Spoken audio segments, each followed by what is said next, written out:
আসসালামু আলাইকুম সম্মানিত দর্শক। বেসিক স্কুলের আরেকটি নতুন ভিডিওতে আপনাদেরকে স্বাগত জানাচ্ছি। আমি নিজামুদ্দিন হিরো। আজ আমি আপনাদের সাথে কথা বলবো ভুট্টার ফলন বৃদ্ধি সংক্রান্ত বিষয়ে। আপনি কখন কোন সময় ভুট্টা ক্ষেতে প্রবেশ করবেন না এবং প্রবেশ করলেও খুব সাবধানের সাথে ভুট্টা ক্ষেতে প্রবেশ করুন। আমি সে বিষয়ে আজ আপনাদের সাথে কথা বলবো।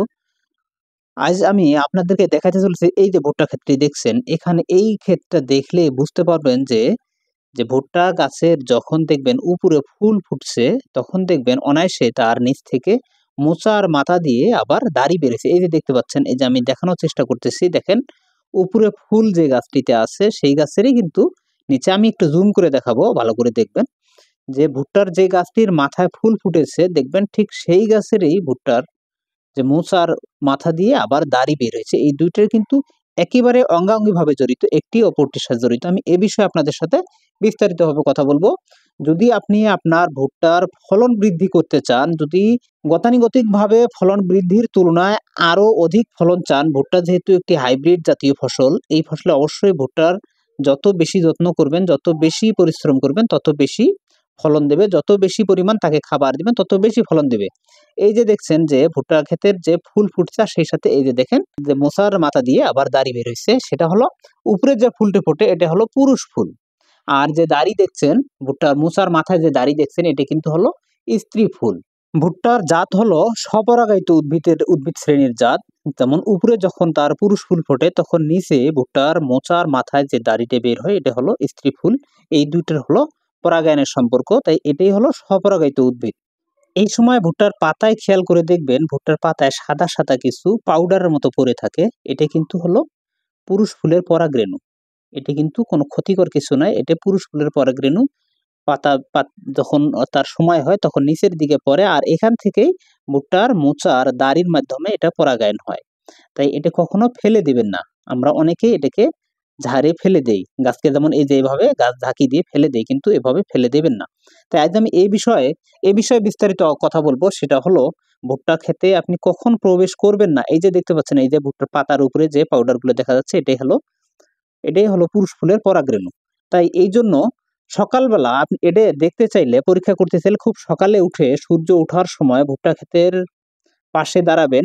সূর্যের আলোর বিপরীত দিকে দাঁড়িয়ে দেখবেন ভুট্টা ক্ষেতের ভিতরে খুব একটা একেবারে শুকনো আলোক রশ্মি আপনার চোখে চিলমিলি কাটবে। আপনি তখন দেখে বুঝবেন যে এটা পরাগায়ন হচ্ছে। তখন এই ভুট এই পুরুষ ফুলের পরাগরেণু স্ত্রী ফুলের যে দাড়ি, ভুট্টার যে দাড়িগুলো রয়েছে এর মাধ্যমে কিন্তু একটা দানায় পরিণত হয়।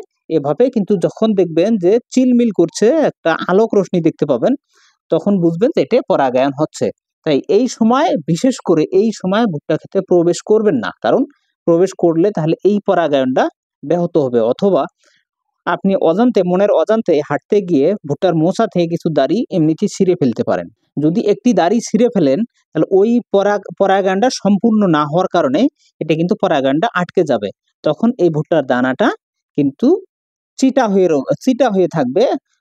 অনেকগুলো দেখবেন অনেক মোচা দেখবেন যে দানা শূন্য হয়ে আছে। দেখবেন যে অনেক বড়, বড় মোচা কিন্তু দানা শূন্য। এর পেছনে কারণ হলো পরাগায়নের সময় কেউ না কেউ প্রবেশ করছিল কিংবা তার দাড়িগুলো নষ্ট হয়ে গেছে। এই যে স্ত্রী ফুলের যে কেশরগুলো রয়েছে এই কেশরগুলো নষ্ট হওয়ার কারণে তার পরাগায়নটা বন্ধ হয়ে গেছে। বন্ধ হওয়ার কারণে সেটা কিন্তু ভুট্টার দানায় পরিণত হয় নাই। তাই এইজন্য এই সময় বিশেষ করে যদি আপনার প্রবেশ করা প্রয়োজনও হয়, তথাপি সকাল ৭টা থেকে ১১টা পর্যন্ত এই সময়ের মধ্যে ভুট্টা ক্ষেতে প্রবেশ করবেন না। আমি এর আগের একটি পর্বে বলছিলাম যে গর্ভকালীন সময়ে পশু পাখি বলেন আর গাছপালা বলেন, প্রতিটি জিনিসের গর্ভকালীন সময় আছে। এই মাতৃকালীন সময়ে তার বাড়তি যত্নের প্রয়োজন অবশ্যই বেশি। তাই সেদিকে খেয়াল রাখতে হবে। যখন দেখবেন যে ভুট্টা ক্ষেতের আপনার ভুট্টার ফুল ফুটছে উপরে, নিচে মোচা যে স্ত্রী ফুলের কেশর বের হবে বা দাড়ি বের হবে, এই সময় অবশ্যই সেচ দিবেন, একটু ঘন ঘন সেচ দিবেন। সেই সাথে খাবারের ব্যবস্থা করবেন, সার দিবেন। আর সেখানে সারের সাথে অবশ্যই আপনি বোরন ব্যবহার করবেন, বরিক অ্যাসিড। এই বরিক অ্যাসিড কিন্তু পরাগায়নের একটা মোক্ষম হাতিয়ার। যদি আপনি পরিপূর্ণ পুষ্ট দানা চান তাহলে অবশ্যই বোরনের কোনো বিকল্প নেই। তাই সেখানে বোরন ব্যবহার করবেন 17% বরিক অ্যাসিড, অথবা 20% স্প্রে যোগ্য বোরন। তখন যদি স্প্রে করার মতো উপযুক্ত না হয় তাহলে অবশ্যই আপনি সারের সাথে ব্যবহার করবেন। আর এখানে কখনো 15% বোরন নামে যে বোরনগুলো রয়েছে 1 কেজি এই বোরনগুলো কখনোই ব্যবহার করবেন না, কারণ এখানে অরিজিনালিতে কোনো বোরন নাই। এগুলো শুধুমাত্র আপনার জমিকে ধোঁকা দেওয়া এবং কৃষককে ফাঁকি দেওয়ার জন্য এই ব্যবস্থা। তাই এই ছিল আমার আজকের পরামর্শ। অবশ্যই আপনি সেচ দিবেন, সারের সাথে অবশ্যই বোরন ব্যবহার করবেন। আর এই সময় সকাল সকাল 7টা থেকে 11টা পর্যন্ত এই সময় আপনার জমিতে প্রবেশ করবেন না। এই ছিল আজকের মেসেজ। আর অবশ্যই আপনি পাতা ভাঙা থেকে বিরত থাকুন, যতদিন না ভুট্টার দানা পরিপূর্ণ শক্ত হয়ে গেছে তার আগে কখনোই পাতা ছিঁড়বেন না। মনে রাখবেন, যে জমিতে যে ভুট্টা গাছে যত বেশি পাতা থাকবে সেই গাছ কিন্তু সূর্যালোক থেকে সব থেকে বেশি খাবার সংগ্রহ করবে, আর সেই গাছের ভুট্টার দানা অবশ্যই বড় হবে, অবশ্যই পরিপূর্ণ শক্ত হবে। তাই পাতা ছেঁড়া বন্ধ করবেন যতদিন না ভুট্টার দানা শক্ত হবে। আজ এ পর্যন্তই। যদি আমার ভিডিওগুলো আপনার ভালো লেগে থাকে তাহলে অবশ্যই আমার চ্যানেলটিকে সাবস্ক্রাইব করবেন। আর যদি আপনি আমার ফেসবুক পেজ থেকে দেখে থাকেন তাহলে অবশ্যই আমার পেজে ফলো দিবেন, লাইক করবেন। ধন্যবাদ।